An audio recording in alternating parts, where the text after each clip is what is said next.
Hello guys, আসসালামু আলাইকুম। কেমন আছেন সবাই? আশা করছি আপনারা সবাই ভালো আছেন। আমি অনেক ভালো আছি। তো গাইস, অনেকদিনই হয়ে গেল গ্রামে থাকতে থাকতে একদমই বোরিং লাগছিল। আমি আমার ছোট ভাইকে বললাম চল কোনো এক জায়গা থেকে ঘুরে আসি। আমার ছোট ভাই নিয়ে যাচ্ছে আজকে টাঙ্গাইলে, সেখানে নাকি বাণিজ্য মেলা হচ্ছে। আমি ঝটপট করে আমার প্রেমিকা গুলোকে ব্যাগের মধ্যে ভরে নিলাম, আর অন্যদিকে আমার ছোট ভাই যা করছে।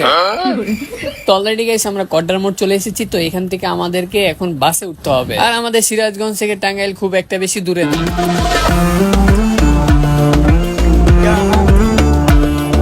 তো ফাইনালি গেস আমরা টাঙ্গাইল বাইপাসে নেমে গেছি। এখন কোথায় যাবো আমি জানি না, নিয়ে যাবো সব আমাদেরকে নিয়ে যাবে, খরচা মরচা সব আমরা যে ফ্রি।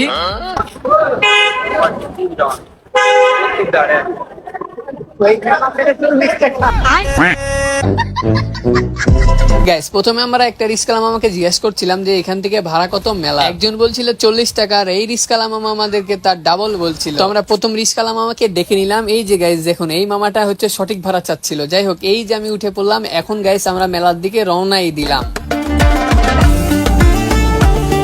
নেক্সট টাইম আসলে বাইক নিয়ে আস, তেল খরচ না হবে, তেল খরচ আমার আর গাড়ি চললে আমি দেবো।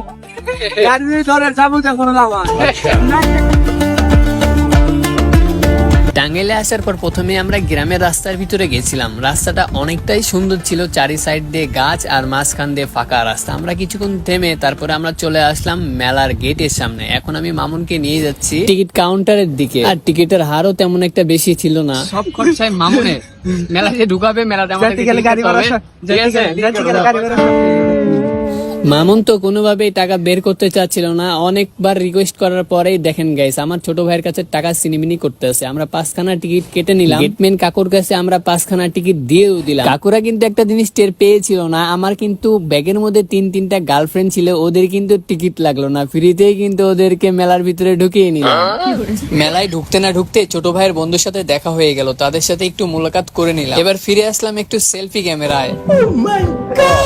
গাইস মেলার ভিতরে ঢুকলাম। দেন মেলাতে আর কি কি দেখবো, জীবনে তো অনেক মেলায় ঘুরেছি। তো আমার ভাইগুলো অনেকবার রিকোয়েস্ট করছিল যে আমার ফুটবল নাকি ওনারা ঘোরাতে চায় ওনাদের আঙ্গুলে। তো তাদের রিকোয়েস্টে একটু ফুটবল ঘুরে নিলাম। আমার ছোট ভাই এদিকে ব্যাক ফ্লিপ একটা দিল, এগুলো আমার ক্যামেরাতে বন্দি করলাম। আর আমার ছোট ভাই তো মনে করেন যে ব্যাক ফ্লিপ মারার খুবই শখ, সে সারাক্ষণ ডিগবাজি খেয়ে যায়। ওর নাকি ডিগবাজি খেতে অনেকটাই ভালো লাগে। শুধু কি ওরই ডিগবাজি খেতে ভালো লাগে, আমারও কিন্তু অনেকটাই ভালো লাগে ডিগবাজি খেতে। আপনারা হয়তো জানেন না যে আমরা যে দৌড়াদৌড়ি লাফালাফি করি, এর ভিতরেই কিন্তু আমাদের একটা উপকার হয়ে যায়। উপকারটা হলো এই দৌড়ানোর মাঝে ডিগবাজি খাওয়া, এবং আমাদের শরীরে কিন্তু এমনিতে এক্সারসাইজ হয়ে যায়। চলেন গাইস এবার আমার 2 টাকা প্রেমিকাকে নিয়ে আমার সব থেকে ফেভারিট একটা স্কেল করে দেখায়। এই যে দেখতে পাচ্ছেন গাইস, একটা ফুটবল ঘুরছে কিন্তু তার উপরে আরেকটা দিয়ে দিলাম, দুইটাই ক্রমশই ঘুরেই চলেছে। এটা কিন্তু আমার সব থেকে ফেভারিট একটা স্কেল। আপনাদের কাছে কেমন লাগে এই স্কেলটা দেখতে? অবশ্যই কিন্তু আপনারা জানাবেন।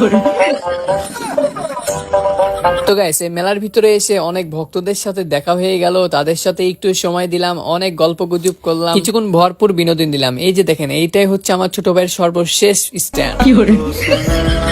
তো গাইস মেলায় এসে অনেকটাই মজা করলাম, ভালোই লাগলো আমাদের। তো এবার আমরা সেলফি ক্যামেরাতে চলে আসলাম। এখন আমরা বাড়ির দিকে চলে যাই, কারণ আমাদেরকে তো অনেক দূরে যেতে হবে। আর এই ফার্স্ট টাইম আসলাম। যাই বলেন গাইস, টাঙ্গাইলে দেখতে গেছিলাম মেলা, দেখাইছিলাম অনেক খেলা। এইবার আমাদের বিদায় বেলা খেয়েছিলাম আমরা লোকাল বাসের ঠেলা।